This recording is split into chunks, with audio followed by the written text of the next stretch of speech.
So hello everyone. तो भाई कैसे हैं सभी लोग। आई होप आप बहुत ही अच्छे होंगे, स्वस्थ होंगे, सुरक्षित होंगे। ठीक है, तो प्रीवियस लेक्चर में कहाँ तक हो गया था भाई, जल्दी से मुझे बता देंगे सारे के सारे। प्रीवियस लेक्चर में कहाँ तक किया था हमने, अरे बोल दो भाई जल्दी से। प्रीवियस लेक्चर में कहाँ तक किया था। आई थिंक हमने किया था इलेक्ट्रोस्टैटिक इंडक्शन। ठीक है, तो इलेक्ट्रोस्टैटिक इंडक्शन हमने कंप्लीट कर लिया था और आपको बताया था हमने प्रीवियस लेक्चर में कि हम नेक्स्ट लेक्चर में हम बताएंगे आपको बताएंगे basic properties of electric charge. Properties क्या है इलेक्ट्रिक चार्ज की, चार्ज क्या होता है, हमने प्रीवियस लेक्चर से फर्स्ट लेक्चर में हमने कर लिया अच्छे से। फिर हमने चार्ज की कुछ थोड़ी बहुत जनरल प्रॉपर्टीज बताई, पोलैरिटी वगैरह के बारे में बताया, तो वो तो सिंपल प्रॉपर्टीज है। ठीक है, अब बाद में electrostatic induction, conductors and insulator हो गया था। फिर उसके बाद में हम आज स्टार्ट करेंगे basic properties of electric charge, और वो बहुत ही इंपॉर्टेंट है। तीन प्रॉपर्टीज बहुत इंपॉर्टेंट है, एग्जाम से पूछी जाती हैं दैट, और उसमें से अपने पास क्वांटाइजेशन ऑफ इलेक्ट्रिक चार्ज बहुत ही इंपॉर्टेंट है। चलिए तो हम स्टार्ट करते हैं भाई, हेडिंग डाल लेंगे सारे के सारे बच्चे। हाँ तो हेडिंग डाल ली, चलो तो हेडिंग ही डालेंगे basic properties of electric charge. ठीक है, क्या डालेंगे, basic properties of electric charge. ठीक है, basic properties of electric charge, basic properties of electric charge. ठीक है, तो बेसिक प्रॉपर्टीज है क्या, गुणधर्म क्या है, चार्ज के गुणधर्म हमने आपको बता दिए कि चार्ज की क्या क्या प्रॉपर्टीज होती हैं। पहले तो नॉर्मल बेसिक पोलैरिटी वगैरह वो तो कुछ होती नहीं प्रॉपर्टी में पहली जो प्रॉपर्टी आती है that will B additivity of electric charge. तो हम तीन प्रॉपर्टीज हम जनरली हम इसको बोल सकते हैं। पहली जो प्रॉपर्टी हम बोल सकते हैं दैट विल बी एडिटिविटी। ठीक है, additivity of charge. Second property हम बोल सकते हैं क्वांटाइजेशन ऑफ चार्ज। और जो थर्ड प्रॉपर्टी मैं बोल सकता हूं that will B conservation of charge. बहुत ही इंपॉर्टेंट है कंजर्वेशन, यूनिवर्सल लॉ है कंजर्वेशन ऑफ चार्ज। ठीक है, कंजर्वेशन। ठीक है, that can be ignored in macro properties और एडिटिविटी दिस इज ऑल्सो। तो पहली जो प्रॉपर्टी हम लिखने जा रहे हैं दैट विल बी एडिटिविटी। तो हेडिंग डालेंगे, एक नंबर में हम हेडिंग ही डालेंगे कि एडिटिविटी ऑफ इलेक्ट्रिक चार्ज। ठीक है, हेडिंग डालेंगे एडिटिविटी ऑफ इलेक्ट्रिक चार्ज। आवेशों का योज्यता। ठीक है, नोट योग्यता याद आ गई क्या, अरे योग्यता याद आ गई क्या। बट तुम्हारे पास तो कुछ है ही नहीं, मेरी कैटेगरी में लाई करते हो। ठीक है, आ जाओ। वैसे मेरे पास है योग्यता। ठीक है, चलो भाई, अरे छोड़ो आ जाओ। एडिटिविटी ऑफ इलेक्ट्रिक चार्ज की मैं बात करूं, होता क्या है भाई सर मुझे बताओ ये होता क्या है। तो एडिटिविटी ऑफ इलेक्ट्रिक चार्ज की बात करूं तो मेरे बच्चे सिंपल है। ये इलेक्ट्रिक चार्ज एक स्केलर क्वांटिटी होती है। बिल्कुल सर, इलेक्ट्रिक चार्ज जो है वो एक स्केलर क्वांटिटी होती है, और स्केलर जब क्वांटिटी होती है तो उनका एडिशन हम डायरेक्ट एज ए अलजेब्रिक सम के तौर पर हम कर सकते हैं। और हमें पता है इलेक्ट्रिक चार्ज है polarities, positive and negative. So simply जब भी इलेक्ट्रिक चार्ज को जब ऐड करोगे, ठीक है, ऐड करोगे तो हम टोटल अलजेब्रिक सम बोल देंगे। ठीक है, तो क्या लिखेंगे इसमें, हम इसमें लिखेंगे since electric charge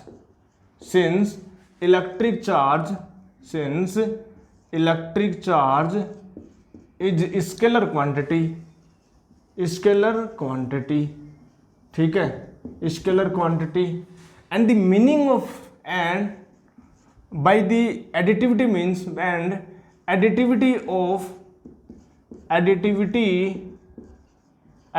of charge means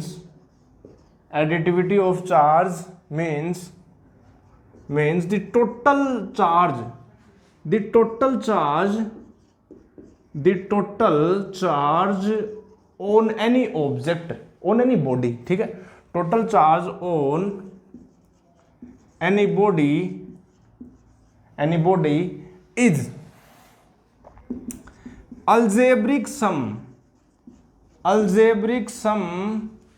of all individual charges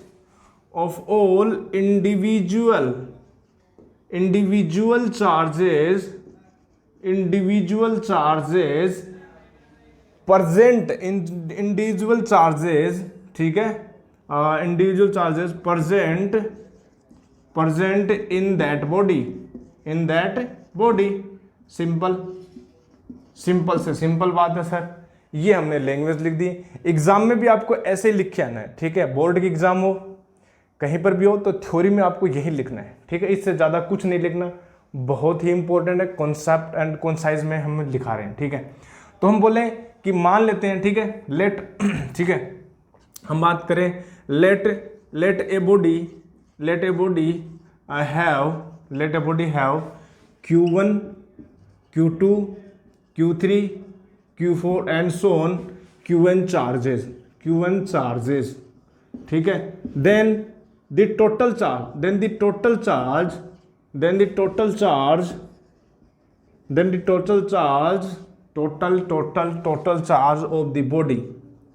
of the body will be algebraic sum, simple.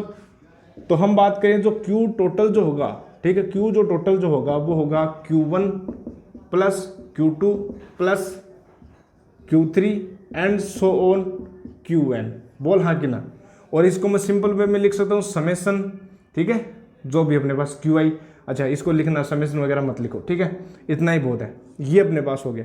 तो this is called the additivity of charge. जैसे हम बोले एग्जाम्पल एग्जाम्पल में बोलूँ, मान लीजिए अपने पास 3D ऑब्जेक्ट है, ठीक है, मान लेते हैं कि अपने पास 3D ऑब्जेक्ट है, ये अपने पास हमने बोल दिया ये 3D ऑब्जेक्ट है, ठीक है, ये अपने पास। अब ये जो 3D ऑब्जेक्ट है अपने पास, इसके अंदर जो है, ठीक है, इसके अंदर है अपने पास, मान लेते हैं ये अपने पास +2 कूलम चार्ज है, इसमें मान लेते हैं अपने पास -3 कूलम चार्ज है, इसमें +5 कूलम चार्ज है, इसमें अपने पास -10 कूलम चार्ज है, ठीक है, और इसमें मान लेते हैं भाई अपने पास 15 कूलम चार्ज है, ठीक है। तो ये बॉडी है, इसके अंदर इतना चार्ज है भाई, +2 कूलम इतना। अब यूनिट होती है कूलम क्या होती है, यूनिट होती है चार्ज की। हमने और भी बताया था, ESU EMU बताया था, CGS यूनिट्स बताया था, ठीक है, फैराडे वगैरह वगैरह होता है, बोल हाँ कि ना, बताया था हमने। तो हम बात करें कि total charge on the body, ठीक है, तो हम बोले Q टोटल चार्ज, ठीक है, Q से दिखाते हैं, टोटल चार्ज जो होगा डायरेक्ट अलजेब्रिक सम कर देंगे विद द साइन, ठीक है। तो मैं बोलूँ +2 कूलम हो गया, अपने पास +5 कूलम हो गया, ठीक है, -3 कूलम हो गया, -10 कूलम हो गया, और अपने पास +15 कूलम हो गया, बोल हाँ कि ना। तो हम बात कर देंगे टोटल चार्ज की, ठीक है। तो टोटल चार्ज कितना हो जाएगा, ठीक है, और अपने पास 6 और अपने पास 21 21 कूलम हो जाएगा, बोल हाँ कि ना, सही है क्या। 5 6 7 और ये हो जाएगा 4, ठीक है, 4 और 6 हो जाएगा, ठीक है, 21 कूलम। ये अपने पास हो गया टोटल चार्ज। ऐसे कैलकुलेट कर सकते हैं टोटल चार्ज को आप। This is called additivity of electric charge, ठीक है ना। एडिटिविटी, एडिशन कर देंगे, डायरेक्ट उसको ऐड कर देंगे, सिंपल, ठीक है ना, डायरेक्ट ऐड कर देंगे। ये अपने पास एडिटिविटी ऑफ इलेक्ट्रिक चार्ज। बोल, तेरे को समझ में आया? अरे हाँ ना बोल, हाँ तेरे से बोल रहा हूँ, ठीक है, समझ में आया? चलो बहुत बढ़िया। तो सेकंड प्रॉपर्टी, ये प्रॉपर्टी फर्स्ट कंप्लीट भाई, खत्म, टाटा बाय बाय। तो सेकंड जो प्रॉपर्टी है वो हम बात करेंगे इलेक्ट्रिक चार्ज की, दैट विल बी क्वांटाइजेशन। बहुत ही इंपॉर्टेंट प्रॉपर्टी है, डायरेक्ट एग्जाम में क्वेश्चन आता है इनके ऊपर, क्वांटाइजेशन के ऊपर। और एग्जाम्स बोर्ड में अपने पास ये फेवरेट होता है क्वांटाइजेशन, बताएंगे अच्छे से इसको होता क्या है क्वांटाइजेशन भाई। तो सेकंड प्रॉपर्टी की हम बात करें मेरे बच्चे, सेकंड प्रॉपर्टी की बात करें मेरे दोस्त, मेरे बच्चे, सेकंड की बात करूं तो मैं बात करूं quantization of electric charge, quantization of electric charge, quantization of electric charge. Quantization होता क्या है, इसका मतलब क्या है, अभी बताएंगे, ठीक है, बहुत ही बढ़िया। Quantization of electric charge. ठीक है, बहुत ही बढ़िया, ये अपने पास हो गया क्वांटाइजेशन। ठीक है, क्वांटाइजेशन क्या होता है? कुछ बड़ी बात इसमें है ही नहीं क्वांटाइजेशन में, सिंपल सी बात है। कैसे भी सर, कैसे बोल रहे हो आप सिंपल सी बात है? देखो एक छोटी सी बात बताता हूं आपको। एक बात बताओ, मैंने आपको ये बताया था कि जब भी आप एक ग्लास रोड लोगे, ठीक है, ये मैंने ली ग्लास रोड, ठीक है, सिंपल सिंपल बात करेंगे, ठीक है, ग्लास रोड ले ली। अब इस ग्लास रोड को आपने सिल्क मटेरियल के साथ इसको रब किया, ठीक है, सिल्क मटेरियल के साथ आपने इसको रब किया। रब करने पर होता क्या आपको पता है? पहले भी हमने बताया था, प्रीवियस लेक्चर में, सेकंड लेक्चर में, फर्स्ट लेक्चर में हमने बताया था कि ये वाला जो है पॉजिटिव चार्ज हो जाता है और ये वाला जो अपने पास नेगेटिव चार्ज हो जाता है। ठीक है, ये हो जाता है। फिर हमने बताया था कि ये चार्ज होता क्यों है, चार्ज होती क्यों है ऑब्जेक्ट। तो हमने बताया था एक थ्योरी आती है, that is electronic theory of charges. होता क्या उसमें, उसने बताया था जब भी आप किन्हीं दो बॉडीज को रब करते हो तो एक बॉडी जिसका अपने पास वर्क फंक्शन कम है, वहां से जो है वो इलेक्ट्रॉन निकल करके जिसका वर्क फंक्शन ज्यादा वहां पर ट्रांसफर हो जाते हैं। ठीक है, मतलब हुआ ये कि यहां से इलेक्ट्रॉन निकला यहां पर चला गया, जिस बॉडी से इलेक्ट्रॉन निकला वहां पर इलेक्ट्रॉन डेफिशिएंसी जाएगी तो वो पॉजिटिव चार्ज हो जाएगा, जिसमें इलेक्ट्रॉन आ गए वहां पर इलेक्ट्रिक चार्ज की क्या हो जाएगी, इलेक्ट्रॉन्स की एक्सेस हो जाएगा, तो वहां पर नेगेटिव चार्ज आ जाएगा, क्योंकि इलेक्ट्रॉन्स के पास क्या होता है, नेगेटिव चार्ज होता है। तो मैं बात करूं, ये जो यहां से इलेक्ट्रॉन निकला, यहां से इलेक्ट्रॉन निकल कर यहां गया, एक इलेक्ट्रॉन निकल गया, फिर एक और इलेक्ट्रॉन निकल के गया, फिर एक और इलेक्ट्रॉन निकल के गया, फिर एक और इलेक्ट्रॉन निकल के गया, टोटल 5 इलेक्ट्रॉन निकले। कितने निकले? 5 इलेक्ट्रॉन निकले। मान लेते हैं मैंने रब किया तो 1 इलेक्ट्रॉन निकला। क्या निकला? 1 इलेक्ट्रॉन निकला। तो इसके ऊपर 1 इलेक्ट्रॉन आ गया और इसके ऊपर इसके ऊपर 1 इलेक्ट्रॉन का डेफिशिएंट हो गया। तो इसके ऊपर 1 इलेक्ट्रॉन आ गया, तो इसके ऊपर चार्ज कितना आया? 1 इलेक्ट्रॉन आने पर उस पर जो चार्ज आया 1 इलेक्ट्रॉन के चार्ज के इक्वल, 1 इलेक्ट्रॉन के चार्ज के इक्वल, मतलब E। और पोलैरिटी नेगेटिव है तो मैं नेगेटिव बोल दूंगा। इसके ऊपर कितना आया? इसके ऊपर जो ग्लास के ऊपर मैं बोलूंगा सर ग्लास के ऊपर तो प्लस ही आया, और ये अपने पास जो सिल्क मटेरियल है उसके ऊपर माइनस ही आया। बोल हाँ कि ना? फिर तूने और रब किया, तू रब करता गया तो 1 इलेक्ट्रॉन और निकल के आ गया। तो अब इसके पास कितना हो गया सर अब इसके पास माइनस का 2E हो गया, और अब इसके पास कितना हो गया? इसके पास सर प्लस का 2E हो गया। बोल हाँ कि ना? फिर तूने वापस रब किया तो इसके ऊपर कितना आएगा? माइनस का 3E, और प्रे पास इस पर आएगा प्लस का 3E। फिर ऐसे चलता रहेगा, और इसी को बोलते हैं क्वांटाइजेशन। मतलब charge on any object can not be in continuous form, it will always take discrete forms, and the minimum quanta of the discreteness that will be electronic charge. Simple. मतलब क्या हुआ सर? मतलब ये हुआ मेरे बच्चे, या तो इसके ऊपर E चार्ज आ सकता है, या उसके ऊपर 2E चार्ज आ सकता है, या इसके ऊपर 3E चार्ज आ सकता है। 1.5E चार्ज नहीं आ सकता, 1.6E चार्ज नहीं आ सकता, 1.7E, 1.8E नहीं आ सकता। These are not possible because electrons can not be divisible. This is the fundamental particle. So whenever you will rub, whenever you will friction, you will give the friction force on any object, then there will be electrons removed from that object, and electrons cannot be divisible. So the charge will appear in discrete form. So this is the simple phenomena about the quantization. हो गया समझ में? अरे हो गया क्या समझ में? अरे बता दे जल्दी से मेरे को। अब मैं इसकी डेफिनेशन लिखने जा रहा हूँ। आई होप समझ में आ गया होगा तेरे को। हाँ तेरे से बोल रहा हूँ। तो होगा क्या भाई? क्या करेंगे क्वांटाइजेशन ऑफ इलेक्ट्रिक चार्ज में? डेफिनेशन क्या होगी सर? डेफिनेशन तो बताओ, एग्जाम में लिखेंगे कैसे? आपने ये तो बता दिया, एग्जाम में कैसे लिखेंगे? समझ में तो आ गया। तो मेरे बच्चे क्वांटाइजेशन ऑफ इलेक्ट्रिक चार्ज में हम ये लिखेंगे, देखो देखो क्या लिखेंगे इसमें, देखो क्वांटाइजेशन ऑफ चार्ज।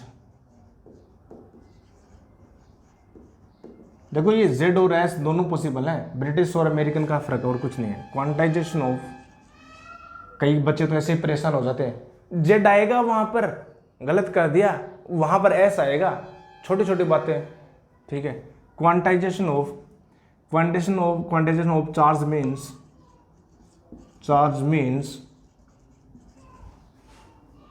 ठीक है, the charge on any object, the charge on any object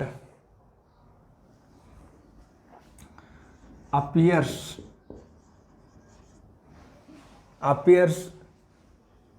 in discrete form, in discreteness, rather than continuous form, rather than continuity. Discreteness rather than continuity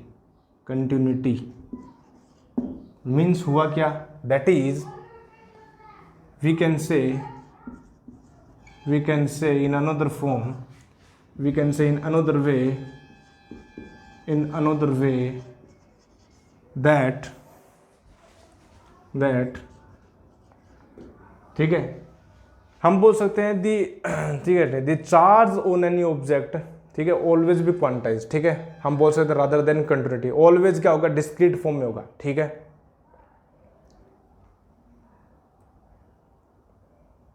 ठीक है, यह हम बोल सकते हैं, ठीक है, दैट द चार्ज, ठीक है, the charge on any body, ठीक है, the charge on any body is always, ठीक है, appears, the charge on any body appears always in integral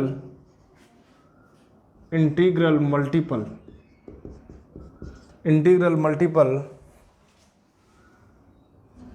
of a basic quantum of a integral multiple of a basic quantum and that is called electronic charge. basic quantum के कोष्टक में लिख लेंगे E and that is called basic quantum E, इसके कोष्टक में bracket में लिख लेंगे electronic charge, basic quantum electronic charge, ठीक है, integral multiple electron, that is हम बोल सकते हैं, दैट इज हम ये बोलेंगे Q जो होगा वो होगा अपने पास प्लस माइनस एन ई, क्या होगा, प्लस माइनस एन ई, और जो n की जो वैल्यू है, n की वैल्यू अपने पास जा सकती है वेयर n कैन टेक्स 0 1 2 3 4, ठीक है, always in, this is called quantization of electric charge. समझ में आया, ठीक है। ओरिजिन क्या, कोज क्या है, the cause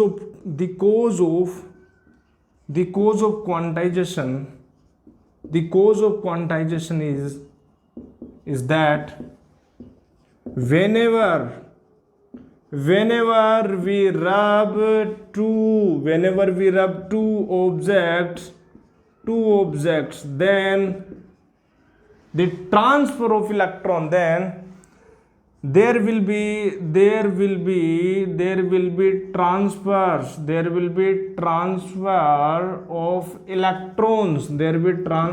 transfer of electrons, ठीक है, in discreteness means हुआ क्या, discreteness, ठीक है, discreteness, ये अपने पास डिस्क्रीटनेस में होता है ट्रांसफर ऑफ इलेक्ट्रॉन्स, ठीक है, दैट इज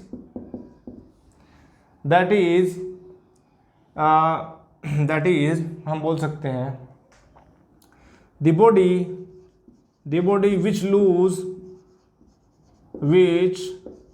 लूज इलेक्ट्रॉन्स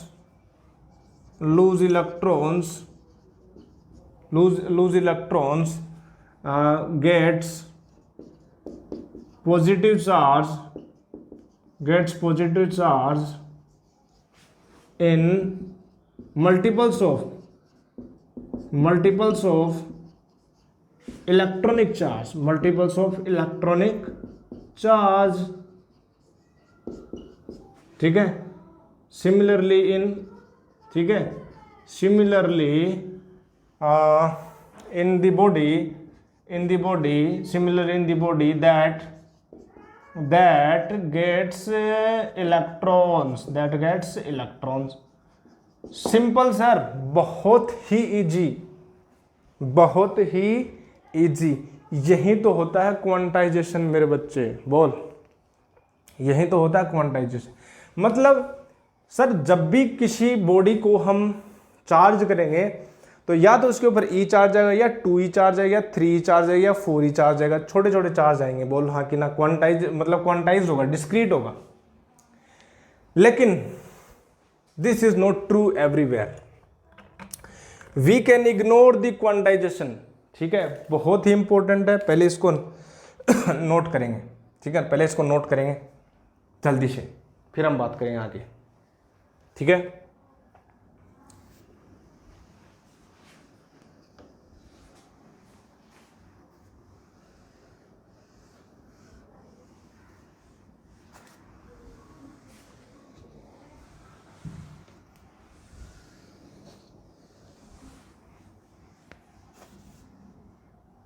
अब हम बात करें क्वांटाइजेशन जो है ना, quantization of charge, quantization of charge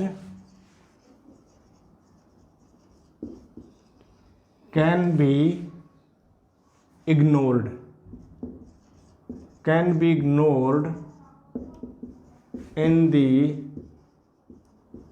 macroscopic bodies where we charge that body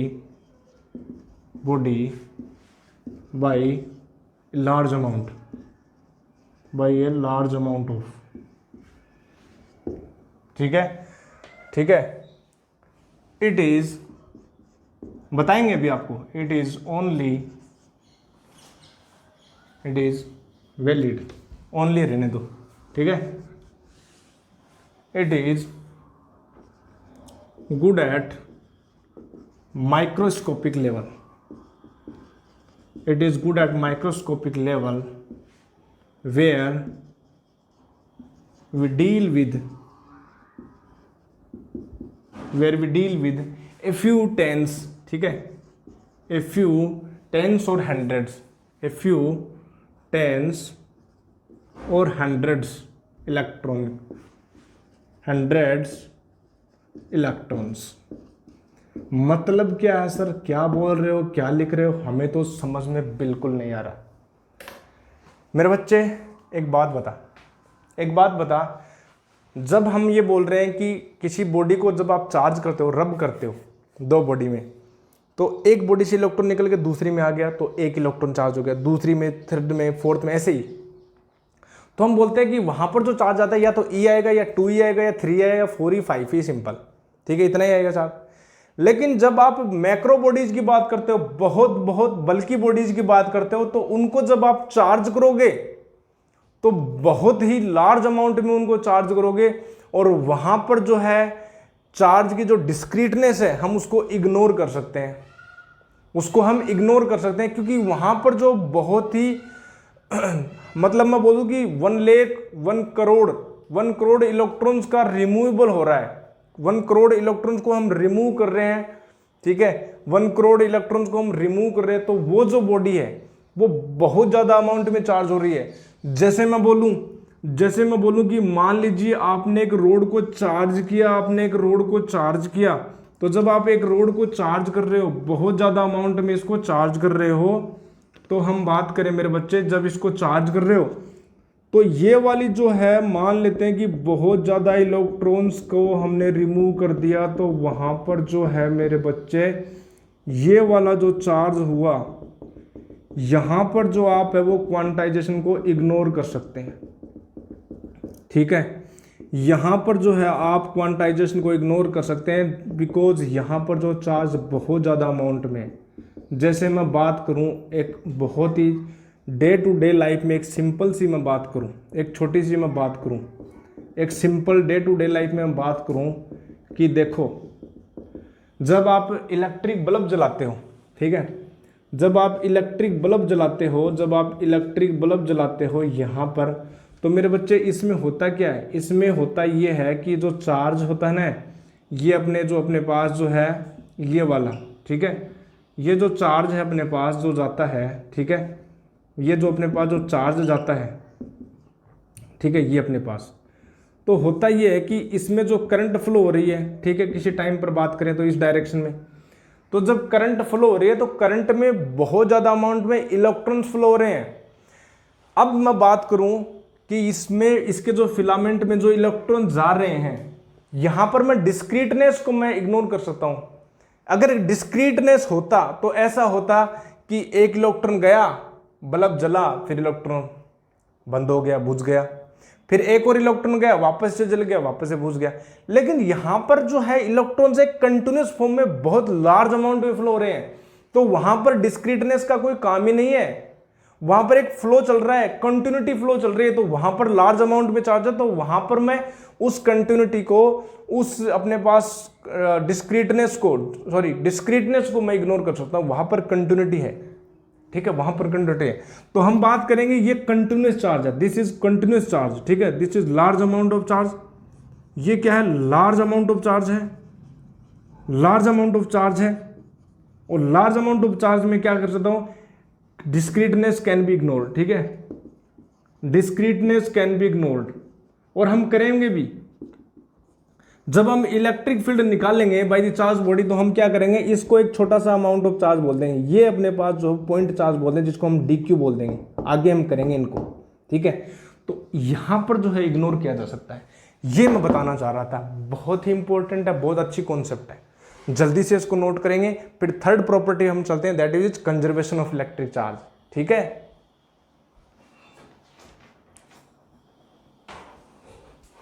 तो भाई नोट कर लिया, चलो आ जाओ भाई जल्दी से, थर्ड प्रॉपर्टी को हम देख लेते हैं सर, अच्छे से, बहुत ही अच्छे से देख लेंगे।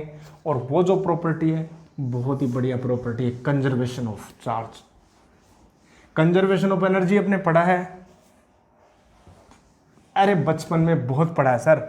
ऊर्जा को ना तो नष्ट किया जा सकता, ना ही उत्पन्न किया जा सकता है, केवल ऊर्जा की एक फॉर्म से हम दूसरी फॉर्म में उसको ट्रांसफर कर सकते हैं, that is conservation of energy.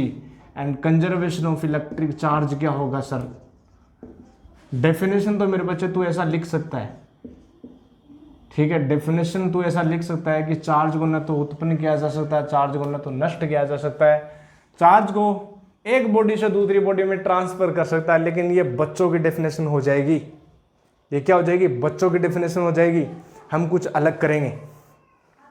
सही है ये डेफिनेशन, गलत नहीं है, सही है ये डेफिनेशन, गलत नहीं है। लेकिन चलो एक अच्छी एडवांस पर लेके चलते हैं आपको। बात मैं करूं, दोनों लिखना है एग्जाम में, टाइम हो दोनों लिख के आना है, बहुत बढ़िया, ठीक है। कंजर्वेशन ऑफ चार्ज का मतलब क्या होता है सर, होता क्या कंजर्वेशन, जब कोई ऑब्जेक्ट या कोई फिनोमेना कंजर्व रह जाए, जब कोई एक्टिविटी परफॉर्म होने के बाद में, मतलब सेफ रह जाए, ठीक है। जैसे मैं बोलूं कि मैं रूम में हूं, ठीक है, बाहर मान लीजिए बम ब्लास्ट हो गया और अभी भी मैं रूम में हूं, तो मैं कंजर्व्ड हूं, मैं पहले भी यहां था, बम फूटने के बाद में भी मैं यहां हूं, ठीक है। This is called conservation of me, ठीक है। सिमिलरली कंजर्वेशन ऑफ चार्ज क्या होता है, देखो, इन एन आइसोलेटेड बॉडी, ठीक है, हम बोले इन एन आइसोलेटेड, हम बताएंगे आइसोलेटेड का मतलब, in an isolated system, in an isolated system the total charge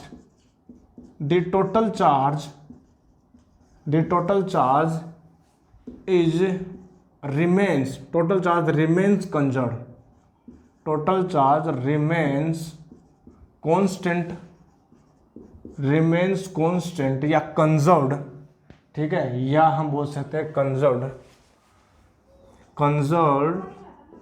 conserved whatever changes happens, ठीक है, whatever whatever changes happens whatever changes happens। ठीक है, बहुत बढ़िया। मतलब ये बोल रहे हैं कि आइसोलेटेड सिस्टम, आइसोलेटेड सिस्टम मतलब दूर दुनिया से अलग कर दिया, सारी दुनिया से अलग कर दिया, न तो वहां पर कोई बॉडी जा सकती है, न वहां पर कोई फिनोमेना हो सकता है। ठीक है, तो मान लेते हैं कि कोई ऑब्जेक्ट है, उसको आइसोलेट कर दिया सारी दुनियादारी से। मान लो आप जो है सारी दुनियादारी छोड़ करके पहाड़ों पर चले जाओ, वादियों में चले जाओ, वहां पर बस रहे हैं, वहां पर ऐश कर रहे हैं, वहां पर शांति सुकून है, तो आप आइसोलेट हो गए लाइफ से, आप जो है आउटर वर्ल्ड से आइसोलेट हो गए। वहीं हमें करना है। मान लीजिए कोई एक सिस्टम है, उस सिस्टम को आप आइसोलेट कर दो अदर सराउंडिंग से, तो उस बॉडी का जो चार्ज था ना, जो जितना है वो उतना ही रहेगा, चाहे कुछ भी हो जाए वहीं उतना ही रहेगा, कुछ भी हो जाए, जितना भी टाइम स्पेंड हो जाए चार्ज उतना ही रहेगा। Charge is conserved. ठीक है, चार्ज इज कंजर्व्ड, चार्ज कुछ चेंज नहीं होगा, जितना है उतना ही रहेगा। सिस्टम का चार्ज जो है वो जितना था उतना ही रहेगा। This is called the conservation of electric charge. इसकी फील हम बताएंगे, अभी एक्सपेरिमेंट बताएंगे आपको कुछ, वहां पर आपकी उसकी फीलिंग आएगी बहुत अच्छे से। दूसरी डेफिनेशन क्या लिख सकते हैं सर, बच्चों वाली डेफिनेशन देखो, चार्ज, ठीक है, और लगा के लिख सकते हैं। ठीक है, और लगा के हम लिख सकते हैं, या हम ऐसे बोल सकते हैं। ठीक है, और हम बोल सकते हैं कि चार्ज, इलेक्ट्रिक चार्ज की बात हो रही है। ठीक है, इलेक्ट्रिक चार्ज, वैसे चार्ज इलेक्ट्रिक चार्ज होता है, और भी होता है क्या, इलेक्ट्रिक चार्ज। ठीक है, electric charge neither be created NOR destroyed but it can be transferred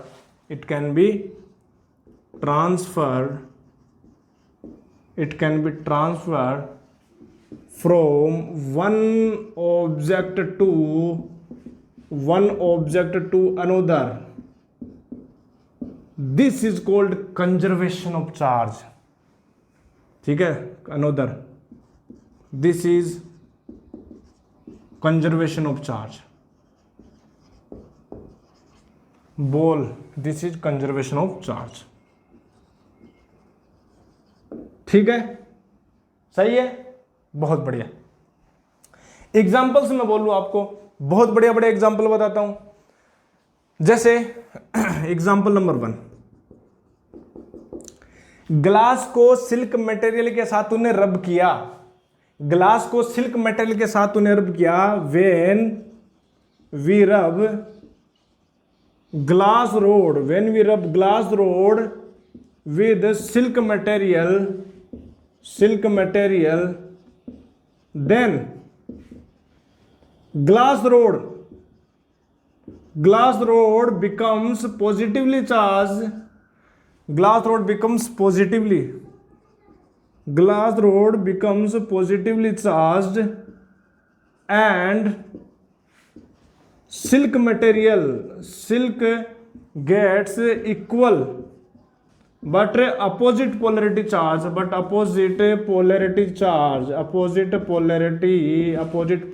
charge, ठीक है। hence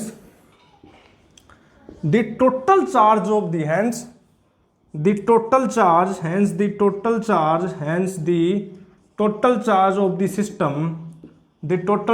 the system is zero as it was before rubbing। रब करने से पहले भी चार्ज जीरो था और अभी भी चार्ज जीरो है। कैसे? ये मैंने लिया ग्लास रोड, ठीक है, ये मैंने लिया ग्लास रोड, ठीक है, ये मैंने लिया ग्लास रोड। इसको तूने क्या किया, सिल्क मटेरियल के साथ तूने रब किया, ये ले लिया तूने ग्लास की रोड और ये तूने ले लिया silk material. After rubbing here initially charge 0 + 0 = 0 neutral, and after the rubbing, when you rubbing process happens, then this road gets charged positive charge. Why? Because the heat's work function is very less to silk material, तो it gets lets charge and the silk material gets, ठीक है, बहुत बढ़िया। तो अब जो है total charge जो है फाइनल में यहां पर मान लेते हैं कि ये plus E plus E plus E plus E यानी +5 ही है, तो मान लेते हैं ये प्लस का 5 है और यहां पर आएगा -5 ही, टोटल चार्ज 0, अभी भी 0, पहले भी 0, पहले भी 0, अभी भी फाइनल बाद में भी 0, तो टोटल चार्ज तो 0 है। लेकिन तूने क्या किया, तूने रब किया, रब करने से पहले चार्ज 0 था, रब करने के बाद में चार्ज 0 है, तो क्या टोटल चार्ज सेफ है?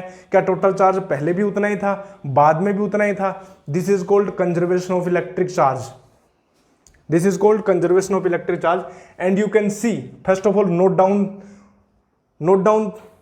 First of all next, this also can you see, you can observe this phenomena of conservation of charge in the rock salt, when rock salt ionizes in the aqueous solution, ठीक है, ये first example हो गया। Second example देखता हूं, second example में बात करता हूं, सेकंड एग्जांपल की मैं बात करूं, व्हेन रॉक सॉल्ट, केमिस्ट्री भी आती है भाई थोड़ी बहुत, रॉक सॉल्ट का मतलब क्या होता है, NaCl, when rock salt ionizes, when rock salt ionizes in aqueous solution, aqueous solution मतलब NaCl ही होता है क्या? देख लेना भी, रॉक सॉल्ट का मतलब यही होता है। रॉक सॉल्ट को जब आप आयोनाइज करोगे तो ये होता है Na++ Cl- में, तो अरे पहले भी चार्ज सर 0 था, अभी भी चार्ज सर +E है -E है, टोटल चार्ज तो 0 है सिस्टम पर, ठीक है। एक और फिनोमिना, एक और एग्जांपल, अभी अभी मूवी आई है Oppenheimer, that is based on the nuclear fission, that is based on the atomic bomb, must watch guys, very very interesting movie है, बहुत अच्छी है, ठीक है, साई-फाई मूवी है, सारी हिस्ट्री बता रही है, सारा जो फोकस है ओपनहाइमर पर दे रखा है, उसमें कैसे स्ट्रगल किया, कैसे सिचुएशंस को फेस किया, कैसे एटॉमिक बॉम्ब बनाया, आइंस्टाइन साहब को भी दिखाया गया है, ठीक है, देखना जरूर, आइंस्टाइन साहब को भी दिखाया गया उसमें। तो मैं बात करूं सर कि मैं बात करूं कि द फिजन, ठीक है, इन न्यूक्लियर फिजन, ठीक है, इन न्यूक्लियर फिजन, ठीक है, न्यूक्लियर फिजन होता क्या है? न्यूक्लियर फिजन में बात करूं कि जब न्यूट्रॉन को, ठीक है, 0N1 न्यूट्रॉन को यूरेनियम 235 को जब आप इसको टक्कर करवाते हो तो अपने पास बनता है बेरियम प्लस क्रिप्टोन बनता है, और 3 न्यूट्रॉन्स अलग से निकलते हैं और कुछ एनर्जी सम नहीं बहुत ज़्यादा अमाउंटों में एनर्जी निकलती है। और बेरियम का मेरे पास मेरे हिसाब से ये 56 141 होता है, और ये होता है अपने पास 36, और ये लगभग 96 होता है शायद, ठीक है। लेट मी चेक दैट, इसको चेक कर लेना, इसको चेक कर लेना, ठीक है। ये 36 होता है या 96 होता है, ठीक है, 36 होता है, 92 होता है, 92 होता है शायद 92 होता है। So let me check that first, ठीक है, वैसे चेक कर लेना, मैं बता देता हूँ, गूगल पर सर्च करना पड़ेगा, ठीक है।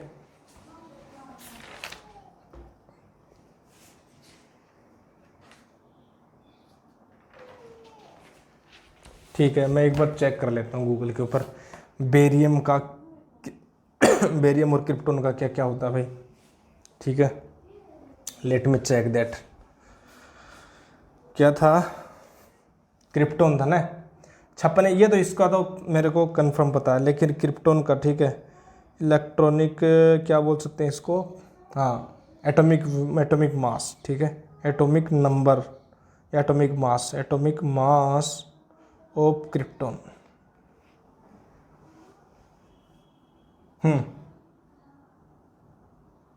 ठीक है, ठीक, सही है, सही है, सही है। और वैसे भी हम देख सकते हैं, अरे हम ऐसे भी तो चेक कर सकते हैं मेरे बच्चे, देख इनिशियल चार्ज कितना है, इनिशियल चार्ज कितना, न्यूट्रॉन के ऊपर तो कोई चार्ज होता नहीं, इसके ऊपर 92 है, ठीक है, 92 इलेक्ट्रॉन्स हैं, 92 इलेक्ट्रॉन्स हैं, 92 प्रोटॉन, तो 92 हो गया। यहाँ पर कितना है, 56 प्लस 36 कितना हुआ 92 बोल। तो टोटल चार्ज यहाँ पर भी जीरो है, टोटल चार्ज यहाँ पर भी जीरो है। और एक और अपने पास फिनोमेना हम देख सकते हैं, that is pair production, that is pair production. जब भी एक गामा रे न्यूक्लियर रीजन में आती है, जब भी एक गामा रे जो है न्यूक्लियर रीजन में आती है, तो वहाँ पर क्या होता है, वो इलेक्ट्रॉन्स एंड पॉजिट्रॉन में टूट जाती है। तो यहाँ पर इनिशियल चार्ज गामा फोटोन के ऊपर जीरो, फाइनल में भी -e + e 0। और सिमिलरली हम बात कर सकते हैं पेयर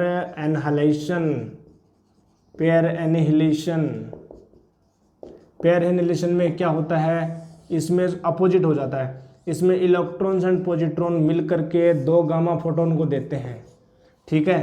तो यहाँ पर भी इनिशियल चार्ज कितना था, इलेक्ट्रॉनिक चार्ज -e + e 0, और यहाँ पर भी क्या final 0 + 0। These are the basic fundamental properties of electronic charge, ठीक है। और एक बात बता देता हूँ, जो कंजर्वेशन ऑफ जो चार्ज है ना, ये बेसिक प्रॉपर्टी ये हर जगह वैलिड है, मैक्रो में सिस्टम से और माइक्रो सिस्टम में हर जगह वैलिड है, ठीक है। पार्टिकल फिजिक्स में भी ये वैलिड है, पार्टिकल फिजिक्स, ठीक है। हम करेंगे कभी डिस्कशन पार्टिकल फिजिक्स के बारे में, ठीक है। तो हर जगह वैलिड है कंजर्वेशन ऑफ चार्ज, ठीक है। इतना ही रखते हैं, ठीक है। तो ये तीन अपने पास जो प्रॉपर्टी वो हो गई कंप्लीट। बाद में हम आगे डिस्कशन लेंगे, ठीक है। कूलम्ब्स लॉ के ऊपर हम आगे डिस्कशन लेंगे, ठीक है। देखते हैं। तो आई होप आपको बहुत अच्छा होगा, पसंद आया होगा ये लेक्चर, और कमेंट सेक्शन बताएं अपनी राय, ठीक है। तो मैं मिलता हूँ आपको नेक्स्ट लेक्चर में, तब तक के लिए stay healthy, stay happy and keep studying. Good bye.